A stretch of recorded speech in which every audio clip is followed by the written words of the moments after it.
এখানে FBG create করেছে, এখানে অর্ডার ব্লক তৈরি করেছে, এখানে মার্কেট স্ট্রাকচার শিফট করেছে। এখানে মার্কেট স্ট্রাকচার যখন শিফট করেছে, তখন আমরা এখান থেকে নেক্সট এন্ট্রি নিতে পারি। নেক্সট এন্ট্রি হলে আমার এসএলটা থাকে অর্ডার ব্লকের উপরে, আইডিয়াল এসএল। দেন আমার ফার্স্ট টার্গেট এই সুইং পর্যন্ত, এই সুইং পর্যন্ত ফার্স্ট টার্গেট, এবং সেকেন্ড টার্গেট থাকে আমার হচ্ছে এই সুইং পর্যন্ত, রাইট? ফার্স্ট টার্গেট হচ্ছে আমার এই সুইং পর্যন্ত, অ্যান্ড সেকেন্ড টার্গেট হচ্ছে আমার এই সুইং পর্যন্ত। তো আলটিমেটলি এই সুইং পর্যন্ত যখন আসছে মার্কেট, তখন আমার কত পাচ্ছি ভাই? এখানে পাচ্ছি 1:4, এখানে পাচ্ছি 1:4। হাই স্মার্ট ট্রেডার্স, কেমন আছো সবাই? আশা করি সবাই ভালো আছো। আজকে আমরা এসএমসি সেকেন্ড পার্টে যাব, যেটাকে অর্ডার ব্লক এবং এফবিজি বলি আমরা। দেখো, এসএমসি কনসেপ্টে আসলে অর্ডার ব্লক এবং এফবিজি এর বাইরে কিছু নাই। এটা এসএমসি কনসেপ্টের এমনই একটা গুরুত্বপূর্ণ এবং এতটাই ইম্পর্টেন্ট একটা টপিক, যে টপিকটা যদি ভালোভাবে আয়ত্ত করা যায়, দ্যাট মিন্স আই ট্রেন্ড করে ফেলা যায় যে এখানে এফবিজি আছে, এখানে অর্ডার ব্লক আছে, এখানে মিটিগেশন ব্লক আছে। আমি ধীরে ধীরে সবগুলো আসবো। তাহলে তোমার এন্ট্রি করার জন্য আসলে খুব একটা বেগ পেতে হবে না, বা তুমি বুঝে যাবে যে আসলে মার্কেট এখন কোথায় যেতে চাচ্ছে, মার্কেটের গতিটা কি, মার্কেট এখান থেকে রিজেকশনে আসবে নাকি রিভার্সাল যাবে, এটা তুমি আলটিমেটলি বুঝে যাবে। তো ঠিক আছে, দেখা যাক। এবং এই কনসেপ্টটা যতটা পারো মাস্টারি করে ফেলো, যতটা সম্ভব চার্ট অ্যানালাইসিস করে করে, চার্টে প্র্যাকটিস করে করে অ্যানালাইসিস করে ফেলো। আমি এতটুকু বলতে পারি যে অর্ডার ব্লক এফবিজি এই কনসেপ্টটা যদি ভালোভাবে বুঝে যাও, তো তোমার মোটামুটি ভালো মানের একটা ট্রেডার হইতে কেউ আটকাতে পারবে না আশা করি। তো ঠিক আছে, দেখা যাক আমরা আসলে এগিয়ে যাই অর্ডার ব্লক এবং এফবিজিতে। দেখো, আমরা সাধারণত অর্ডার ব্লক এবং এফবিজির ক্ষেত্রে যেটা ব্যবহার করি সেটা হচ্ছে যে আহ, একটা এফবিজি এবং একটা অর্ডার ব্লক। কিন্তু অর্ডার ব্লক বলতে আমরা যেটা জানি, যেখানে আসলে হিউজ পরিমাণ হিউজ পরিমাণ অর্ডার পাঞ্চ হয়, দ্যাট মিন্স বড় বড় ইনস্টিটিউশনালের অর্ডার পাঞ্চ হয়, সেটাকেই অর্ডার ব্লক হিসেবে আমরা দেখি। ধরো মার্কেট এখান থেকে এইভাবে আপ ট্রেন্ডে যাচ্ছিল, এরপরে মার্কেট একটু ফল করলো, ফল করে এখান থেকে সেলাররা সেল করছিল, এখান থেকে সেলাররা সেল করছিল, এই ক্যান্ডেলে সেল করছিল, এখানেও সেল করছিল। কিন্তু এই যে একটা ট্রেন্ড নিচে আসছিল, এইখানে এসে এই ট্রেন্ডটা ব্রেক করে গেল, রাইট?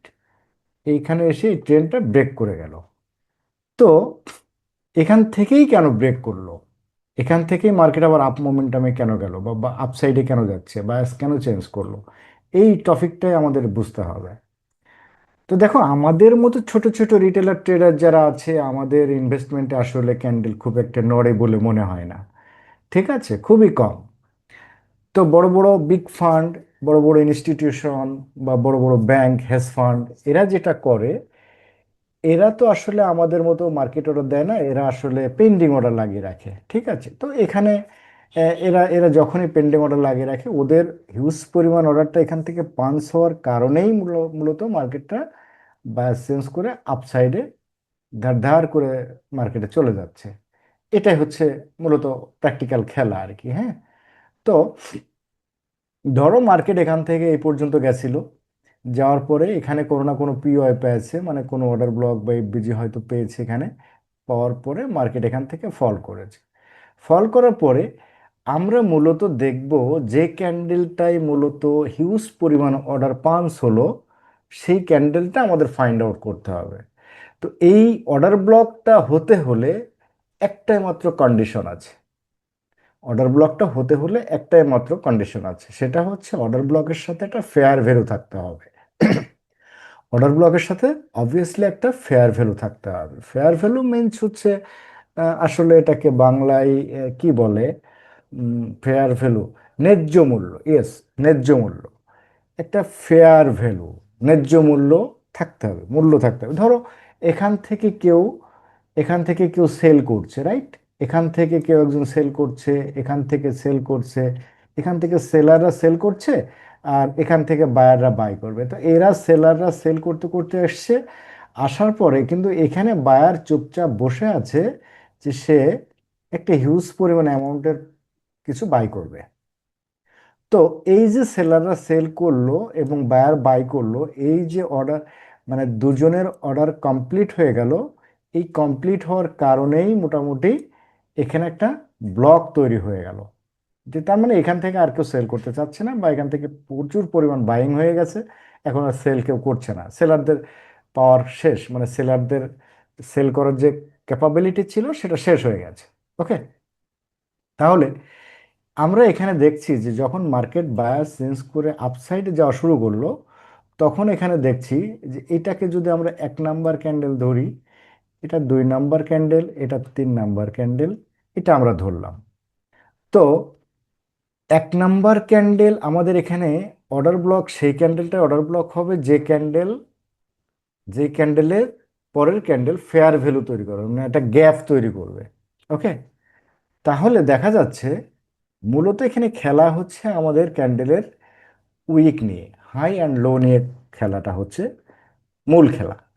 ঠিক আছে, তো এইটা যদি আমাদের 1 নাম্বার ক্যান্ডেল হয়, এটা যদি 2 নাম্বার ক্যান্ডেল হয়, এখানে 3 নাম্বার ক্যান্ডেল হয়, তো এই মূলত এই তিনটা ক্যান্ডেলের সমন্বয়েই হবে হবে আমাদের পিওআই, মানে পয়েন্ট অফ ইন্টারেস্ট, বা যেখানে ফেয়ার ভ্যালু ছিল বা যেখানে অর্ডার ব্লক ছিল, এটা আমরা মার্কিং করতে পারবো, এটা আমরা ধরে যেতে পারবো ইনশাল্লাহ। ওকে, তাহলে আমাদের মূল খেলাটা হচ্ছে যে 1 নাম্বার ক্যান্ডেল এবং 3 নাম্বার ক্যান্ডেল, এই দুইটা ক্যান্ডেলেরই মূলত খেলা এখানে। মাঝখানের 2 নাম্বার ক্যান্ডেলের কোনো প্রয়োজন নেই। প্রয়োজন নেই বলতে আসলে আমি সেটা মিন করছি না, প্রয়োজন আছে বলতে ওই জিনিসটা আমরা দেখবো না, ওইটা আমরা দেখবো না। ওকে, ওটা দেখবো কিন্তু ভিন্নভাবে দেখবো, ভিন্ন দৃষ্টিতে দেখতে হবে। ঠিক আছে, তাহলে আমাদের অর্ডার ব্লক হইতে হলে একটা ফেয়ার ভ্যালু মাস্ট থাকতে হবে, without fear value order block হয় না। সেটা যদি হয়, তাহলে 1 নাম্বার ক্যান্ডেলের হাই এবং 3 নাম্বার ক্যান্ডেলের লো, আমি আবারও বলছি, অর্ডার ব্লক হইতে হলে একটা ফেয়ার ভ্যালু থাকতে হবে, গ্যাপ থাকতে হবে। এই গ্যাপ মেজারমেন্টটা হবে 1 নাম্বার ক্যান্ডেলের হাই, আপসাইডের ক্ষেত্রে 1 নাম্বার ক্যান্ডেলের হাই, 3 নাম্বার ক্যান্ডেলের লো, 1 নাম্বার ক্যান্ডেলের হাই, 3 নাম্বার ক্যান্ডেলের লো। এই দুটো যদি একসাথে ক্রস করে যায়, মানে মিটিগেট করে যায়, তাহলে এখানে কোনো গ্যাপ তৈরি হলো কি? না, এখানে কোনো গ্যাপ তৈরি হয় নাই। তাহলে এটাকে আমরা ফেয়ার ভ্যালু গ্যাপ বলতে পারবো না। যদি এটা ফেয়ার ভ্যালু গ্যাপ না হয়, এফবিজি তৈরি না হয়, তাহলে এটাকে আমরা অর্ডার ব্লক বলতে পারবো না, এটা আমাদের অর্ডার ব্লক হবে না। ওকে, আচ্ছা, যখন এই কন্ডিশন, তখন 1 নাম্বার ক্যান্ডেল আমাদের অর্ডার ব্লক হলো না, তার মানে এটা ক্রস, এটা বাদ। নেক্সট, এখন 1 নাম্বার ক্যান্ডেল হচ্ছে আমাদের এইটা, এটা 2 নাম্বার ক্যান্ডেল, এটা 3 নাম্বার ক্যান্ডেল। ওকে, এটা 3 নাম্বার ক্যান্ডেল। তাহলে এখন 1 নাম্বার ক্যান্ডেল যদি এটা হয়, 1 নাম্বার ক্যান্ডেল এটা হয়, এটা যদি 3 নাম্বার ক্যান্ডেল হয়, তাহলে 1 নাম্বার ক্যান্ডেলের হাই, 3 নাম্বার ক্যান্ডেলের লো। দেখুন তো এখানে কি কোনো মিটিগেট হয়েছে? এখানে এখানে কোনো মিটিগেট হয়নি, তার মানে এই যে একটা গ্যাপ তৈরি হয়ে গেছে, এই গ্যাপটাকে আমরা বলছি ফেয়ার ভ্যালু গ্যাপ। এফ, এটা হচ্ছে এফ ভি জি। ওকে, এফভিজি, এই যে ফেয়ার ভ্যালু গ্যাপ, এই ফেয়ার ভ্যালু গ্যাপ তৈরি হলেই আমরা তখন 1 নাম্বার ক্যান্ডেলটাকে বলতে পারবো ইয়েস, এটা হচ্ছে আমাদের অর্ডার ব্লক, এটা হচ্ছে আমাদের অর্ডার ব্লক। ওকে, এই ছোট্ট কনসেপ্ট, এই কনসেপ্টটা যদি মাস্টারি করা যায়, তাহলে এই কনসেপ্ট থেকেই প্রচুর প্রচুর ট্রেড এন্ট্রি করা যায়, প্রচুর ট্রেড এন্ট্রি করা যায়, এবং এর বাইরে মার্কেট আসলে চলে না। এই যে অর্ডার ব্লক এফবিজি, এর বাইরে মার্কেট যেতেই পারে না বা যায় না। 95% ক্ষেত্রে অর্ডার ব্লক এফবিজিকে ট্যাপ করেই মার্কেট আপস অ্যান্ড ডাউনে ওঠানামা করে। হ্যাঁ, এর মধ্যে এফএলডি থাকতে পারে, এলএলডি থাকতে পারে, অনেক কনসেপ্ট আছে, মিটিগেশন ব্লক থাকতে পারে, অর্ডার ফ্লো থাকতে পারে, ব্রেকার ব্লক থাকতে পারে, অনেক কিছু থাকতে পারে, কিন্তু আলটিমেটলি সবগুলোর মাদার বলা যায় অর্ডার ব্লক এফবিজি। সবগুলো এই জিনিসটাকে, এই কনসেপ্টটাকে, এই কনসেপ্টের আলোকেই মূলত চলাফেরা করে। এই জন্য একবার যদি অর্ডার ব্লক এফবিজি মার্কিং করা শিখে যাওয়া যায় এবং আই ট্রেন্ড করে ফেলা যায়, তাহলে তোমার প্রফেশনাল ট্রেডার হইতে কেউ আটকাতে পারবে না, এতটুকু গ্যারান্টি আমি দিতে পারি। ওকে, আচ্ছা, এখন আমরা একটু প্র্যাকটিক্যালি দেখব। প্র্যাকটিক্যালি আমরা দেখব যে অর্ডার ব্লক এফবিজি থেকে কি আসলেই মার্কেট ওঠানামা করে নাকি, সেটা আমরা একটু দেখব। দেখো, এখান থেকে মার্কেট, আমরা একটু পিছিয়ে যাই, মার্কেট মোটামুটি এখান থেকে নিচের দিকে আসছিল, রাইট? এই যে কনসলিডেশন করে করে মার্কেট নিচের দিকে আসছিল। আসার পরে আমরা দেখতে পাচ্ছি যে মার্কেট কি করছে, এইখান থেকে, এইখান থেকেই মার্কেট আপসাইডে যাওয়া শুরু করেছে।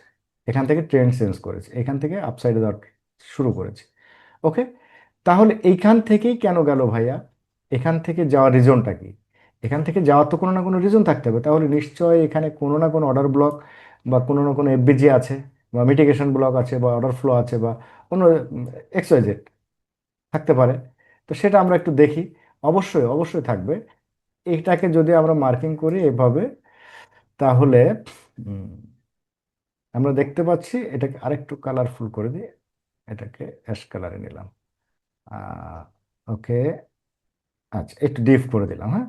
আচ্ছা, তাহলে আমরা দেখতে পাচ্ছি যে এখান থেকে মার্কেট গেছিল, আমরা একটু পিছনে যাব, পিছনে যাব, পিছনে গিয়ে দেখব যে আসলে এখানে অর্ডার ব্লক এফবিজি কিছু ছিল কিনা।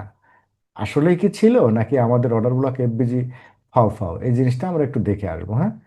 এই জিনিসটা যখন আমরা দেখতে আসছি, তখন আমরা এখানে পাচ্ছি, ইয়েস, এখানে অর্ডার ব্লক এফবিজি সব কিছুই আছে। দেখেন তো, এখানে, এখানে লোয়ার টাইম ফ্রেমও আছে, হায়ার টাইম ফ্রেমও আছে, আছে না?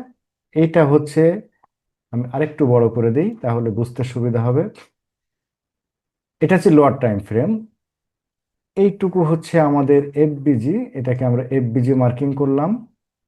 এটা হচ্ছে এফবিজি, অ্যান্ড এটা হচ্ছে আমাদের অর্ডার ব্লক। এটা হচ্ছে আমাদের অর্ডার ব্লক।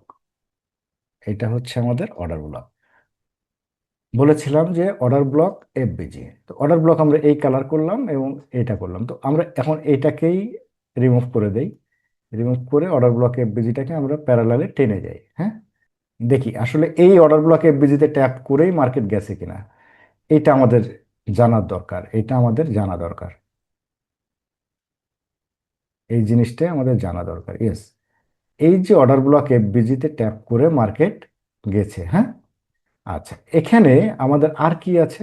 এটা তো লোয়ার টাইম ফ্রেম। এখন যদি আমরা একটু টাইম ফ্রেম চেঞ্জ করি, আমরা যদি 1 আওয়ারে যাই, তো এখানে দেখতে পাচ্ছি, আমরা সেই জিনিসটাই খুঁজতেছি বা খুঁজে, এই যে এটা হচ্ছে আমাদের এই পর্যন্ত এতটুকু অর্ডার ব্লক, এতটুকু অর্ডার ব্লক, এবং এই নিচে আছে আমাদের কি, সুইং লো, অ্যান্ড এফবিজি আছে এতটুকু, হায়ার টাইম ফ্রেম, হ্যাঁ। তো হায়ার টাইম ফ্রেমে গেলে আমরা দেখতে পাচ্ছি যে এখানে অর্ডার ব্লকে ট্যাপ করে মার্কেট মোটামুটি চলে গেছে। অর্ডার ব্লকে ট্যাপ করেই মার্কেট চলে গেছে, গেছে না? অর্ডার ব্লকে ট্যাপ করে চলে গেছে। আচ্ছা, মার্কেট উপরে যাচ্ছিল, ভালো কথা, মার্কেট উপরে যাচ্ছিল। আমরা দেখতে পাচ্ছিলাম যে মার্কেট অর্ডার ব্লক এফবিজিতে ট্যাপ করেছে, এরপরে মার্কেট আপসাইডে চলে গেছে। যাওয়ার পরে মার্কেট আবার রিটেস্ট নিতে এসছে। মার্কেট তো সবসময় রিটেস্ট নিয়ে চলে না?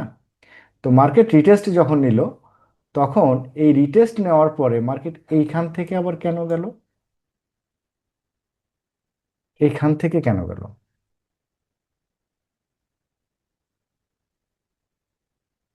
মার্কেট এইখান থেকে কেন গেল? এখান থেকে যাওয়ার কারণ কি? এখানে ছোট্ট একটা বেজে আছে। এইটা হচ্ছে আমাদের, এটা হচ্ছে আমাদের 1 নাম্বার ক্যান্ডেল ছিল, এটা 2 নাম্বার ক্যান্ডেল ছিল, এটা ছিল 3 নাম্বার ক্যান্ডেল, রাইট? এটা 3 নাম্বার ক্যান্ডেল। তো এই 1 নাম্বার ক্যান্ডেল এবং 2 নাম্বার ক্যান্ডেল, এই 3 নাম্বার ক্যান্ডেল মিটিগেট করেছে, তাহলে এটা আমাদের অর্ডার ব্লক হবে না। যখন এটা আমাদের অর্ডার ব্লক হচ্ছে না, তখন এইটা হচ্ছে আমার 1 নাম্বার ক্যান্ডেল, এইটা 2 নাম্বার ক্যান্ডেল, এইটা আমার 3 নাম্বার ক্যান্ডেল, যেহেতু এর হাই ক্রস করেছে, তাহলে এটাকে আমরা 3 নাম্বার ক্যান্ডেল ধরতে পারি। তাহলে এই যে 1 নাম্বার ক্যান্ডেলের হাই এবং 2 নাম্বার ক্যান্ডেলের লো, এর নিচেই এর মাঝখানে খুব ছোট্ট একটা ডিভাইডেশন আছে, যেটাকে আমরা বলছি এফবিজি, যেটাকে আমরা বলছি হচ্ছে এফবিজি। ওকে, এই যে এফবিজি, এফবিজিটা পেলাম, পাওয়ার পরে আমি 1 নাম্বার ক্যান্ডেল, এখন আমার কি হবে? অর্ডার ব্লক হবে। এই যে অর্ডার ব্লক, এই যে অর্ডার ব্লক, এটা যদি আমার অর্ডার ব্লক হয়, তো দেখতে পাচ্ছি যে অর্ডার ব্লকে ট্যাপ করেছে মার্কেট, অর্ডার ব্লকে রিটেস্ট নিতে এসছে, অর্ডার ব্লকে ট্যাপ করেছে, ট্যাপ করে মার্কেট আবার আপসাইডে চলে গেছে, আবারও রিটেস্ট নিতে আসছে, রিটেস্ট নিতে এসে এফবিজিতে ট্যাপ করেছে, এটা অর্ডার ব্লক, এটা এফবিজি, এফবিজিতে ট্যাপ করেছে, মার্কেট আপসাইডে চলে গেছে। প্রতিটা জায়গায় ভাই, আসলে এর বাইরে কিছু নাই। আমরা যদি দেখি, আচ্ছা এখান থেকে মার্কেট কেন গেল, এই পর্যন্ত মার্কেট তো এখান থেকে উপরে আসছিল, রাইট? মার্কেট এখান থেকে ধার ধার করে রিটেস্ট নিয়ে উপরে আসছিল, আসার পরে মার্কেট এইখান থেকে কেন মুভ করলো? এখানে কি আছে? এখানে কি আসলে অ্যাকচুয়ালি কিছু আছে? এখানে অ্যাকচুয়ালি কিছু আছে কি? হ্যাঁ আছে তো। কোথায় আছে? আমরা যদি এইখানটায় দেখি, তাহলে দেখতে পাচ্ছি,